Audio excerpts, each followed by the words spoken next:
Si usted sana a mi papá, yo le ayudaré a hacer crecer su empresa. En un pequeño pueblo rodeado de montañas polvorientas y calles donde el tiempo parecía caminar más lento que las personas, vivía una niña llamada Lía. Una niña de apenas 9 años, con trenzas desordenadas y unos ojos tan grandes que parecían estar siempre buscando una respuesta al cielo. Su padre, don Rafael, había sido durante décadas el mecánico más respetado del lugar. El hombre que arreglaba motores imposibles y que nunca dejaba a nadie tirado en la carretera, pero un día, sin previo aviso, cayó enfermo, un mal extraño que le apagaba la respiración y le robaba la fuerza como si alguien hubiera decidido desenchufarlo de la vida. En el hospital del pueblo los médicos iban y venían con caras largas, y cada informe era peor que el anterior, hasta que un doctor joven, recién llegado de la capital, fue asignado a su caso. Se llamaba doctor Julián y, aunque sabía mucho de libros, nunca había visto un milagro de cerca, por lo que cada vez que entraba a la habitación y veía a la niña sentada junto a la cama de su padre,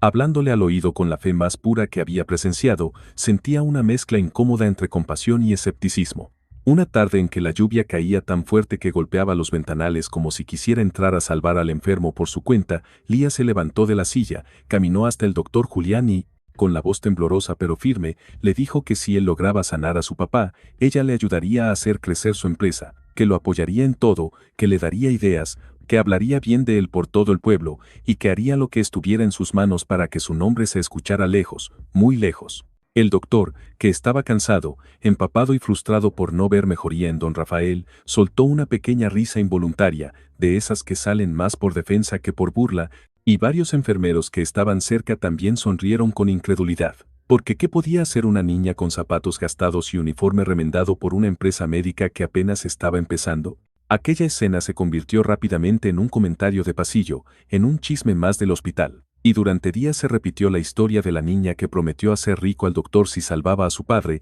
como si fuera un cuento ingenuo para aligerar la tensión de los turnos largos. Sin embargo, lo que nadie sabía era que Lía había heredado de su padre no solo la bondad, sino también una mente despierta, curiosa y sorprendentemente estratégica, porque mientras todos la veían como una niña desesperada, ella pasaba las noches escribiendo en un cuaderno viejo ideas que había escuchado sin querer a los adultos. Apuntes sobre cómo el taller de su papá había crecido gracias al boca a boca. Reflexiones sobre cómo la gente confiaba más en quien la trataba con humanidad que en quien solo recetaba pastillas, y pequeños planes de cómo ayudaría al doctor a cambiar la forma en que el pueblo veía al hospital. En esas hojas llenas de dibujos torcidos y letras infantiles, se escondía una visión que nadie más estaba tomando en serio: convertir al doctor Julián en un referente de esperanza, no solo en alguien que curaba cuerpos, sino en alguien que escuchaba almas. Pasaron semanas sin avances, el padre de Lía seguía postrado, conectado a máquinas que sonaban como relojes siniestros marcando una cuenta regresiva invisible,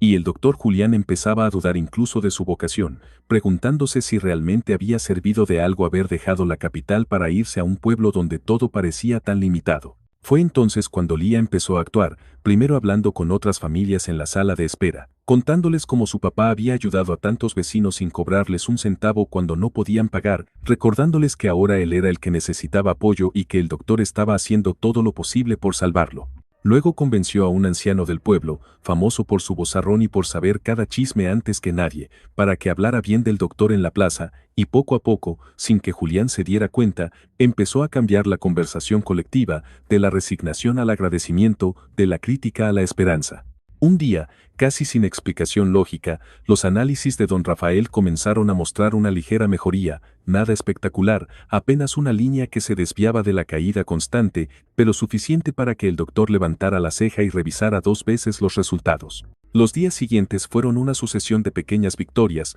un poco más de fuerza en la mano, una respiración menos agitada, un intento torpe de abrir los ojos. Y cada uno de esos avances era celebrado por Lía como si se tratara de una final de campeonato, abrazando a los enfermeros, agradeciendo al doctor con una intensidad que desarmaba a cualquiera. Y mientras tanto, fuera del hospital, la fama de Julián empezaba a crecer sin que él lo notara, porque la gente ya no decía ese médico nuevo, sino el doctor que lucha como si fuera familia, el que no se rinde, el que escucha a la niña de Rafael. Cuando finalmente don Rafael logró sentarse por primera vez en la cama después de meses, el hospital entero se llenó de aplausos espontáneos, y el doctor Julián se quedó paralizado en la puerta, con los ojos humedecidos, comprendiendo de golpe que aquello no había sido solo un tratamiento médico, sino una cadena de fe, comunidad y persistencia que él no había sabido medir. Ese mismo día, al salir del turno, fue a buscar a Lía y, con voz baja y sincera, le dijo que estaba en deuda con ella, que se había burlado por dentro cuando le hizo aquella promesa, y que ahora no sabía cómo agradecerle por haberle devuelto no solo a su padre, sino también la confianza en su propia misión. Pero Lía, con la serenidad que solo tienen los niños que han visto de cerca el sufrimiento, simplemente sonrió y le dijo que ahora era su turno de cumplir, que ya había hablado con medio pueblo, que había ideas para hacer jornadas médicas gratuitas, que había propuesto pintar murales con historias de pacientes recuperados, que incluso pensaba hacer pequeños videos con su primo para mostrar el trabajo del doctor en redes sociales, y que todo eso no era por dinero, sino porque la gente merecía saber que aún existían médicos que no se rendían. El doctor, abrumado, aceptó sin imaginar que aquellas ocurrencias infantiles se transformarían, en cuestión de meses, en una verdadera revolución local. En el mismo pueblo de Montañas Polvorientas donde las campanas de la iglesia sonaban como si tuvieran eco propio, la historia de Lía y su padre empezó a extenderse como un rumor que nadie se atrevía a desmentir. Porque cada persona que se acercaba al hospital notaba algo distinto en el ambiente, una especie de calma expectante que no estaba ahí antes. Lía seguía llegando cada mañana con su cuaderno gastado,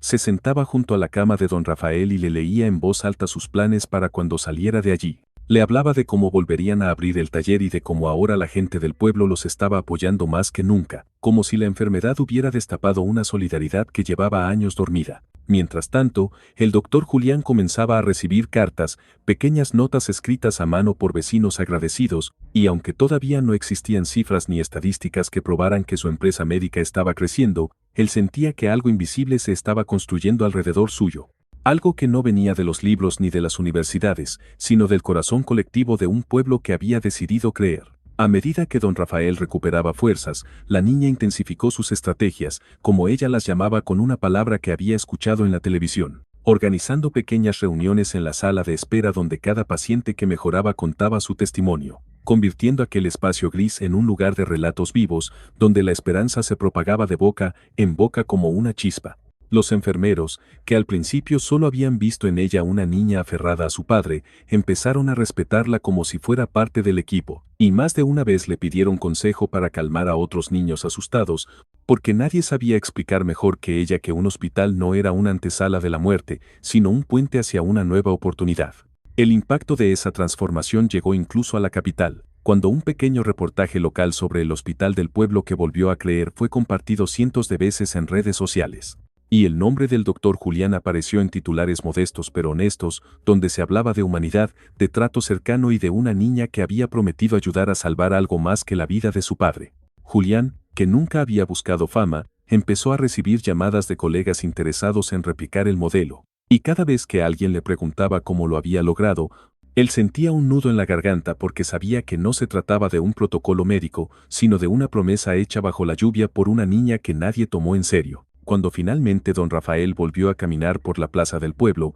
apoyado en un bastón que más parecía un trofeo que una necesidad, la gente se levantó de los bancos como si estuvieran presenciando un desfile, y Lía, caminando a su lado, entendió que su promesa ya no era solo con el doctor, sino con todos los que habían aprendido a creer de nuevo. Ella miraba a su padre, más delgado pero con la sonrisa intacta, y comprendía que su mayor empresa no había sido ayudar a crecer un negocio, sino sembrar esperanza donde antes solo había miedo. Esa noche, mientras el pueblo dormía y las montañas se recortaban en silencio contra el cielo estrellado, Lía escribió en su cuaderno una última frase: cuando alguien cree en ti de verdad, te obliga a ser mejor de lo que pensabas que podía ser. Y es que, al final, no fue el conocimiento del doctor ni los medicamentos los que obraron el cambio más grande, sino la fe inocente de una niña que se negó a aceptar la derrota como opción. La historia de Lía nos recuerda que a veces las promesas más poderosas no vienen de grandes discursos ni de trajes elegantes, sino de labios temblorosos que hablan con amor, y que cuando el corazón se compromete de verdad,